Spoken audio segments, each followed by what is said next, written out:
The wind that swept across the dry hills carried the scent of gunpowder and juniper. It was the kind of wind that whispered old sins and stirred up memories best left buried. Sheriff Eli Ward stood under a skeletal oak tree, its branches stretched like bony fingers toward a slate-gray sky. The wooden coffin at his feet was rough-hewn and crooked, like everything else that death had touched in this town. Ash Grove had never known kindness, and now it had lost the last man Eli gave a damn about. He lit a match with his thumb, the flame trembling in the wind, and lowered it to the small pile of sage atop the grave. Smoke curled around him, and for a moment he let it sting his eyes without wiping them. He watched until the fire smoldered out, until the wind scattered the ashes. Then he turned, mounted his horse, and rode toward town, leaving behind a brother, a past, and what remained of his patience. The saloon was half empty when Eli stepped inside, but the tension was immediate, like dust before a twister. The piano player stopped mid-note. A bottle clinked onto the floor. Two men near the bar exchanged looks and muttered something about trouble riding in. Eli didn't need introductions. His badge did most of the talking. He moved toward the back, where whiskey and shadows settled deep. That's when the yelling started. "You think you can say no to me, girl? In front of all these men?" A thick-set rancher, cheeks blotched from too much drink and too little dignity, loomed over a woman who held her ground with a calmness that cut sharper than any knife. She wore a faded blue dress, her dark auburn hair tied back with a strip of lace. Eyes the color of riverstone, calm and unreadable. "I said no," she repeated, voice low but steady. Eli had seen 100 saloon girls take slaps in silence. He'd seen others run, cry, plead. But this woman didn't flinch. The rancher reached for her wrist. Eli moved. "Take your hand off her, Kyle." The voice wasn't loud. It didn't need to be. Kyle turned, red-eyed and sloppy. "Sheriff, this here's just a—" She said no. Kyle dropped the wrist like it burned him, muttered something about too good for us, and stumbled out into the dusk. The woman didn't thank Eli. She didn't blink either. She just nodded once, then turned back to collecting the spilled glasses. "You new in town?" Eli asked. "I've been here 3 months. Long enough to know the whiskey's cheap and the men ain't." He raised an eyebrow. "What's your name?" "Nora Lane." "Mississippi Lane, you all right?" "I've been through worse." She set down a chipped glass, then looked him in the eye. "You gonna lock him up or let him crawl back to his cattle?" Eli studied her. Most folks in Ash Grove learned to keep their heads down. Nora Lane had a fire under her ribs. Dangerous fire. "Next time he touches you, you come find me. Next time, I'll handle it myself." He smiled, just a twitch of the lip, then tipped his hat and left. The next morning, the schoolhouse caught fire. They said it was an accident, a spark from the stove and a dry roof. But Eli saw the empty whiskey bottle nearby, saw the smear of boot oil in the grass outside. He knew a warning when he saw one. Nora stood by the wreckage, arms crossed. No tears, just smoke-streaked cheeks and fury. "They'll say I brought this on myself," she said, before he even spoke. "That I deserved it. I'm a woman with no husband, no family name, no place." He didn't argue. It would have been a lie. She looked at him, square and unafraid. "So what happens now? You'll be driven out. Or worse." "I figured." He hesitated. The wind pulled at his coat, lifting it like ghost fingers. "I've got a proposition." Her laugh was short and sharp. "That sounds familiar." "It's not what you think." He rubbed the back of his neck. "My ranch is going under. I need help. You need protection. We both need the town off our backs. You're asking me to marry you. I'm offering a contract. Nothing more." She considered him, eyes narrowing slightly. "Why me?" "Because you don't scare easy. Because you've got grit. And because," he paused, searching for a reason that didn't sound like loneliness, "you don't belong to anyone." "Neither do I." She tilted her head. "That's supposed to be romantic." "No. It's supposed to be honest." Nora folded her arms. "You expect me to clean, cook, play house while you bark orders and drink yourself dead? I expect you to run your half of the ranch. I expect honesty and space." What about expectations of the other kind? He looked her square in the face. If you ever want more, you'll say it. If I do, I will. But until then, we work. We keep each other standing. For a moment, silence hung thick between them. Then she said, I'll think on it. He nodded, rode off. She came to his door 2 nights later, a bag in hand. I want papers drawn. My name stays mine. And I don't answer to anyone but myself. Deal. They married the next morning under the same oak tree where his brother lay buried. No guests. Just the wind and a traveling preacher who didn't ask questions. She wore the same blue dress. He wore a clean shirt and tried not to look at her hands. How steady they were as she accepted the ring. How his felt warm when hers touched them. Afterward, they rode back to the ranch. The sun stretched long shadows over the hills. He showed her the barn, the lean-to, the fields where nothing grew. She didn't complain, just nodded, took stock and asked for tools. They didn't talk much that first day, or the second, but they worked. At night, they ate in silence. Her cooking was better than his. She said nothing about the chipped plates, the cracked windows, the way the wind howled through the rafters like it was looking for something. She took the upstairs room. He slept by the fire. One night, 3 weeks in, she stood at the porch railing, staring at the stars. You miss her? She asked, not turning. Eli swallowed hard. Every day. Mine's still alive, she said. I miss her anyway. He stepped closer. You run from her? Something like that. He nodded. The silence that followed wasn't empty. It was companionable, strange, comforting. She didn't ask what he meant when he said he lost someone. He didn't ask who she used to be. That night, the wind didn't howl as loud. And as Eli drifted off to sleep by the fire, he realized something unsettling. He didn't feel alone. Not anymore. But he also knew something else. Everyone in Ash Grove had secrets. And Nora Lanes were coming. Fast. The morning sun painted the plains in gold. But Eli Ward knew better than to trust beauty in this land. Under the surface of every calm day, something always burned. He rose before dawn, same as always, and stepped onto the porch with coffee in one hand and a rifle slung across his back. The horizon glowed, the kind of orange that warned of heat and hardship. He glanced toward the barn and saw her already there, Nora, pitchfork in hand, dress hitched at the knees, hair pinned up tight. She worked with purpose, not grace. There was a kind of stubborn determination in the way she shoveled hay and shouted at the mule. He watched her for a while unnoticed, struck again by the quiet force of her. He wasn't sure if she was trying to prove something, or if this was simply who she was. When he approached, she didn't look up. Mule kicked the gate in again, she said, tossing hay into the trough. I fixed it. You always wake this early? I don't sleep easy. He sipped his coffee. Dreams. No, she said, brushing a loose strand of hair behind her ear. Memories. He didn't ask for more, and she didn't offer. That was how they existed, between what was said and what wasn't. By noon, the heat was brutal. Sweat stung their eyes, and the air shimmered over the parched grass. Eli was mending fence posts when he smelled it, faint, bitter, wrong. He turned sharply. Smoke. The first flickers were already dancing along the southern ridge, climbing the brittle scrub like it had a grudge. A grass fire, fast and hungry. Ash Grove was no stranger to flame, but this one was close, too close. Nora, he shouted, mounting his horse in one fluid motion. She came running from a barn, shotgun in hand, eyes wide and alert. Fire lines moving fast, he said. We've got minutes, maybe. She didn't wait for instructions. I'll get the livestock. You handle the west field. The wind shifted, sudden and vicious. Smoke rolled in thick curls. Flames chewed their way downhill, snapping branches, cracking fence posts like kindling. They moved like twin storms, Eli herding cattle toward the stream bed, Nora on foot, slapping reins and shouting commands. Dirt and smoke filled the air, choking every breath.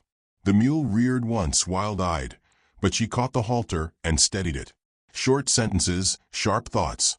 No room for fear, just action. Ash rained down like snow. The sky turned the color of old bruises. Trees hissed and cracked as the fire crept close enough to sear the ground. Then, through the smoke, shouts. "Over here!" Nora's voice, hoarse but steady. He turned to see her half dragging a calf that refused to move. She yanked on the rope, kicked at the dirt, spat curses that would make a gambler blush. The calf buckled and brayed, terrified. Eli rode hard, dismounted mid-run. Together, they hauled it through the last gate before the fire leapt the fence. Wood exploded behind them. They collapsed in the streambed, coughing, black soot streaked across their skin. For a while, neither spoke. The only sound was water lapping against boots and the distant roar of fire. Eventually, she looked at him, her eyes bloodshot but alive. "You okay?" He nodded, chest heaving. "You?" She grinned, just barely. "Still got my eyebrows." He chuckled, then winced. Pain bloomed sharp in his shoulder. "You're bleeding," she said, already moving to rip fabric from her skirt. "It's nothing." "Shut up," she muttered, tying the cloth tight. "You'll die of nothing someday." He watched her hands work. They didn't tremble. She moved with precision, care, the way someone did when they'd done it too many times before. "You've seen fire before," he said. "Worse than fire," she replied, not looking up. "But yeah." That night, after the flames had passed and the smoke began to lift, they returned to the ranch. Part of the fence was gone. The western pasture was scorched, a black scar running across the hills. But they'd saved the animals, the barn, and each other. Eli poured 2 shots of whiskey. They drank in silence. "You didn't run," he said after a while. She raised an eyebrow. "Was I supposed to?" "Most folks would have. Hell, most men would have." "I ran before," she said, voice low. "Once. I ain't doing it again." He turned that over in his mind. "You going to tell me what from?" She stared into her glass. Eventually. He didn't push. Days passed. The town talked, of course. Fire always stirred up old gossip. And so did Nora. Some said she was a widow. Others whispered she was on the run. Eli knew the truth had claws, but he hadn't seen their shape yet. She became part of the ranch like she'd always been there. She fixed what he didn't notice, remembered things he forgot. When storms came through, she sealed the windows with tar. When coyotes got close, she didn't hesitate to shoot. But he saw the cracks. She flinched at the sound of certain voices, deep, drawling ones that reminded her of somewhere else. She locked her door at night, even in a house with no one else but him. She avoided the church, the general store, and anyone asking questions. One afternoon, he found her behind the shed, carving letters into a piece of scrap wood. Not initials, names. He didn't ask whose. That night, over dinner, she surprised him. "Do you believe people can change?" she asked, slicing bread with slow care. He looked up. "You mean after they've done something bad? After they've lost everything?" He leaned back. "I think some people find a way to live different. Others just wear a better mask." "Which am I?" He didn't answer right away. "I don't know yet." She nodded, like that was the most honest thing anyone had ever told her. That evening, they sat on the porch. The stars blinked alive, one by one, in a sky freshly scrubbed by smoke and wind. Crickets sang low in the grass. Somewhere far off, a coyote called. "I buried my real name 3 years ago," she said quietly. "Had to. It was the only way to stay alive." Eli didn't speak. He let the words settle. "The man I ran from," she continued, "he's rich. Connected. He sent people to find me. You think he'll come here?" She turned to him. "He always does." Eventually. That night, he lay awake by the fire, listening to her footsteps above. Something inside him twisted, not just protectiveness, but something deeper. Something he hadn't let himself feel in years. Hope, anger, need. She was more than mystery, more than a shadow running from its past. She was flame, not afraid to burn. And for the first time in a long time, Eli didn't feel like a man waiting to die. He felt like someone with something to lose. The days stretched longer. The land healed slow. But there was tension in the air now, tighter than before. He could feel it coming, like thunder you sensed in your bones before it split the sky. And when a stranger rode into Ash Grove 2 weeks later, his coat too clean, his questions too careful. Eli knew the storm had finally found them. The man came into town on a blood-bay horse, dressed in a dark coat that hadn't seen trail dust, eyes hidden beneath the brim of a bowler hat. He dismounted slow, careful, like someone used to attention. He didn't ask for directions, didn't make conversation. Just tied his horse in front of the saloon, stepped inside, and ordered whiskey with a quiet voice that made folks lean in to listen. Eli watched from across the street, leaning against the rail outside the sheriff's office, chewing the inside of his cheek. His gut was tight like before a gunfight, or just before lightning struck. He'd seen enough men walk into town with secrets folded in their pockets, like wanted posters. This one wasn't looking for trouble. He was expecting it. By evening, the stranger had visited the general store, the blacksmith, and even Doc Milburn. At each stop, the pattern repeated. Polite conversation, seemingly harmless questions. Always about people. Had anyone new come through lately? Women, in particular. A redhead. Mid-20s. Quiet. Traveled alone. Eli didn't need to ask what name the man was using. It wasn't Nora Lane. He rode home at dusk, the prairie gold beneath the setting sun. Dust rose behind him in tired spirals, but his thoughts were sharper than any trail wind. When he arrived at the ranch, Nora was stacking firewood. She paused when she saw his face. "What is it?" "Stranger in town. Asking about you." Her jaw tightened. She didn't flinch, didn't speak for a moment. What did he say? Didn't give much. But he fits the type. Soft hands, cold eyes. Got the smell of East Coast money, and too much time on his hands. She dropped the last log with a heavy thud. "Pinkerton." "You sure?" "I've met enough to know. They don't blink like normal men. They blink like snakes." Eli folded his arms, watching her. "You running from the law?" "No. Just a man who owns a few too many people." There was silence between them, thick as molasses. The sun dipped behind the hills, and a coyote howled in the distance. "Whatever he's here for," Eli said finally, "he's going to find a wall waiting." Nora looked up, startled, like she hadn't expected him to say it. "I can leave," she said, voice low. "Tonight, if I have to." "You're not leaving," he said flatly. "I won't have you caught up in my past." "I already am." She turned away, fists clenched at her sides. "You don't understand what kind of man we're dealing with." "Then tell me." Her breath hitched. She stared out at the black line of trees bordering the ranch. "His name's Clarence Doyle. Railroad tycoon. Bought lawmen, judges, even a preacher or two. Promised me the world. Took everything instead." Eli stepped closer. "He hurt you?" "No," she said, but the lie sat bitter on her tongue. "Not with fists. With power. Made me believe I owed him. That my choices weren't mine. When I tried to leave, he filed charges, fraud, theft. Lies, but enough to ruin me. Why? Because I said no." Eli let the silence breathe. Then he said, "If he comes here, he won't leave with you. You're not a goddamn gunslinger anymore." "I don't need to be." But he was lying. A part of him was still that man. The one who'd shot his way out of ambushes, stood down 10-to-1 odds in some backwater town. He'd just buried that part under a badge and a broken brother's memory. The next morning, the Pinkerton came to the ranch. Rode up the trail like he belonged there, easy in the saddle. Eli was already waiting by the gate, hand resting casually on the butt of his revolver. "Sheriff Ward." The man greeted smoothly, tipping his hat. "Derek Stroud. I'm with the Pinkerton Agency." "I figured. I'm looking for a woman. Goes by different names.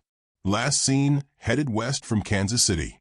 Possible suspect in a property scheme." Eli didn't move. "You got a warrant?" Stroud smiled.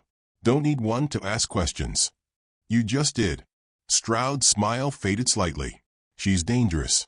Maybe not in the way folks expect, but the kind of dangerous that ruins reputations. Men lose fortunes chasing her shadow." Eli's voice dropped low. "I've seen real danger. It doesn't look like her." Stroud studied him. "You sure you know who she is?" "I know what matters." "You harboring her?" "Not your business." Stroud's eyes darkened. "If she's here, she'll bring trouble. Maybe not for me, but from men higher up the chain than you or I." Eli's jaw clenched. "Then send them. I'll be ready." Stroud didn't reply. He turned his horse and left without another word, the tension trailing behind like smoke from a slow-burning fuse. That night, Nora stood by the kitchen window, her silhouette outlined in lantern glow. "I should leave," she said quietly, "before it gets worse." Eli crossed the room, stopping behind her. "You leave, he wins." "I'm not afraid of him." He touched her shoulder. "Then stay." She turned to face him. "This started as a deal, Eli. Just survival." "I know. It doesn't feel like just survival anymore." He didn't answer, just looked at her, long enough for silence to say what words couldn't. Then she stepped closer and laid her head against his chest, and they stayed there until the fire burned down low and the wind died outside. 3 days passed. They prepared in quiet ways, checking rifles, reinforcing doors, planning escape routes neither of them said aloud. Ash Grove whispered as it always did, gossip curling through the streets like tumbleweeds. Stroud was seen riding out of town. But Eli knew better than to believe an exit was an ending. On the 4th night, just after moonrise, gunshots cracked the silence. Eli leapt from bed, revolver in hand. Nora met him at the door, already armed. "East Field," she said. They ran through the night, boots thudding against hard-packed dirt. A fire had been set at the cattle pens, but it was meant to draw them out. The real attack came from the north. 5 men on horseback, faces covered. Hired guns, not amateurs. The kind of men who got paid not to ask questions. Eli dropped 2 in the first exchange, sharp and fast. Nora hit one clean through the shoulder as he charged. But they kept coming. She dove behind the water trough, reloading. Eli ducked behind a hay cart, bleeding from a graze across his thigh. The last 2 riders circled wide, looking for flanks. "Get to the barn," he shouted. She nodded, sprinting low. Bullets tore through the air beside her, but she made it, slammed the door, and from within came the rumble of hooves. A moment later, she burst out on horseback, shotgun in hand. She rode straight at the last 2 men, yelling like a banshee. The men spooked. One bolted, the other tried to fire and missed. Eli took him down with a single shot. Silence returned like a slammed door. Bodies lay scattered. Smoke drifted from a dying fire. Eli staggered to his feet, breath ragged. Nora dismounted, walked to him. Her face was hard, but her eyes shimmered. "You all right?" she asked. He nodded, blood staining his shirt. "Wasn't Stroud," he said, "but they were sent." "He won't stop." "No," Eli said, "but neither will I." And in that moment, something between them changed, settled. It was no longer about pretending, no longer about convenience or bargains made in desperation. They stood in the ashes of violence, side by side, and for the first time, Nora Lane didn't look like a woman who was running. She looked like someone ready to stand her ground. The morning after the gunfight, the ranch stood quiet, bruised but breathing. Black scorch marks licked the barn wall, and the scent of burnt wood hung in the air like old grief. Eli sat on the porch steps, arm in a sling, watching the wind roll dust across the yard. He hadn't slept. Every time he closed his eyes, he saw shadows on horseback, heard gunfire cracking like bones. Nora came outside with 2 mugs of coffee, boots crunching dry soil. She handed him a cup and sat beside him, her silence filled with meaning. Neither spoke for a while. Sometimes survival didn't need words. It just needed company. "You think he'll come himself next time?" she asked finally. Eli took a sip, winced. "If he's smart, no. If he's proud, yeah. He's both." He nodded, setting his mug down. "Then we plan for it." They worked through the day, shoulders brushing past each other in the barn, in the fields, checking ammo, reinforcing windows. They didn't talk much, but their silences had changed. There was no more distance in them, no pretending. They were a pair now, forged in fire, stitched together by bruises, bullets, and whatever fragile trust had managed to survive the storm.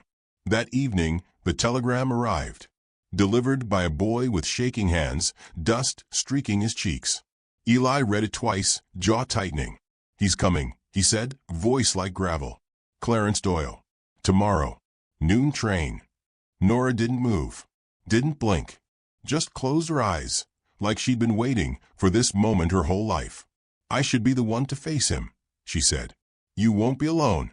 The town stirred early the next morning, the air sharp with anticipation. Word had spread. Men lingered on porches, rifles tucked behind barrels. Women peeked through lace curtains.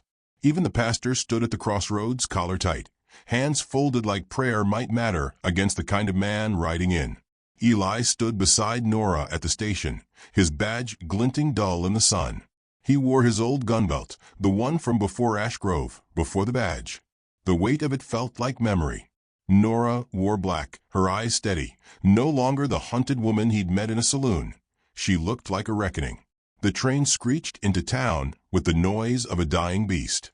Steam billowed. Metal hissed. The door opened.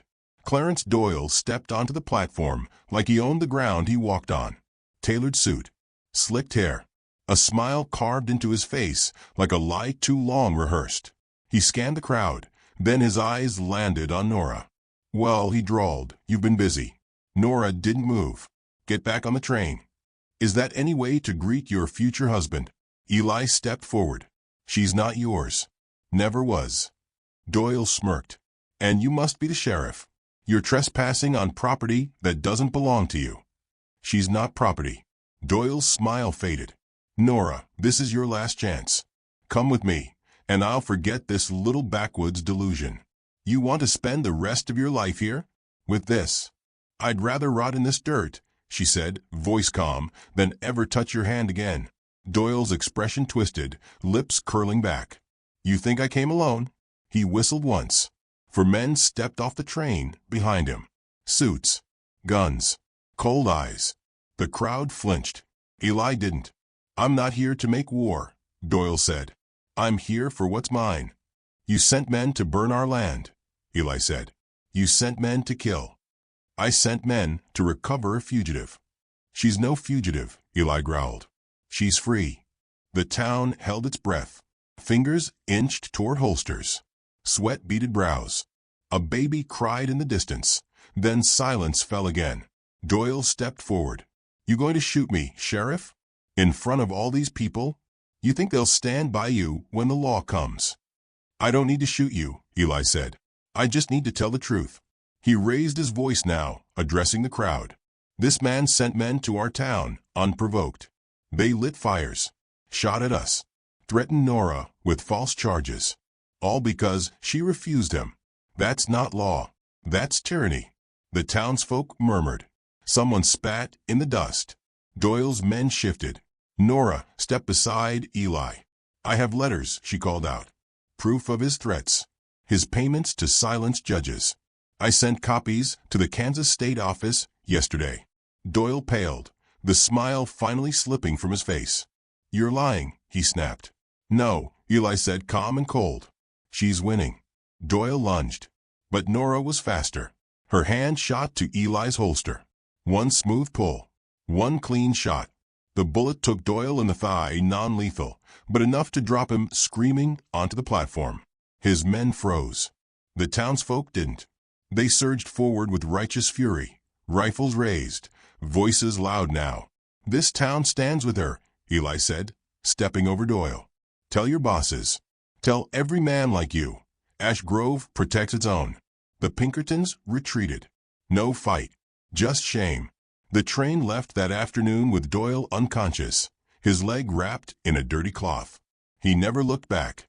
Back at the ranch, dusk painted the sky in streaks of rose and rust. Nora sat on the porch steps, hands still shaking, eyes unreadable. Eli sat beside her, a quiet weight at her side. "You sure about what you said?" she asked softly. "About not needing to shoot him?" He chuckled once. "I lied." She laughed, genuine, tired, beautiful. "You saved my life," she said. "So did you." He looked at her, then really looked, and realized what had shifted. The fear in her eyes was gone. The haunted flinch. The weight of running. She was rooted now, not just to the land, but to him. "I offered you a deal," he said. "A name. A place." "And I gave you something back," she whispered. "What's that?" "Something you thought you'd lost." He turned to her, brow furrowed. "Hope," she said. He swallowed hard, nodded slowly. "Yeah, that sounds right." They watched the sun disappear together, the silence between them warm this time. In the weeks that followed, the ranch came alive again.